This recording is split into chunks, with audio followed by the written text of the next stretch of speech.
Ben şimdiden tekrardan herkese merhaba arkadaşlar. Bu videomuzda da Apple Watch S2 akıllı saatimizin batarya değişimini sağlayacağız. Yani pil değişimini yapıyoruz videomuzda. Apple Watch ile ilgili diğer yaptığımız işlemler ekran değişimi, cam değişimi, batarya değişimi, anakart onarımı ve benzeri bütün işlemleri sağlamaktayız tufan işim olarak. Türkiye'nin bütün bölgelerinde ücretsiz kargo hizmetlerimiz mevcut. İstanbul içinde oturanlar ise arkadaşlar metrobüs Marmara'yla çok kolay bir şekilde bize ulaşım sağlayabilirler.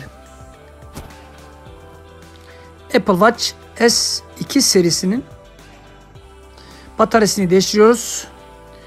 Ürünle ilgili soru ve önerileriniz varsa da ekranımızda gördüğünüz gibi WhatsApp destek hattı, web sitemizde canlı destek hattı veya ürünün altına sorularınızı bize iletebilirsiniz. Sesli bir şekilde videomuza devam edeceğiz. Lütfen videomuzu beğenmeyi ve YouTube kanalımıza da abone olmayı unutmayın. Sizlere iyi seyirler diliyoruz.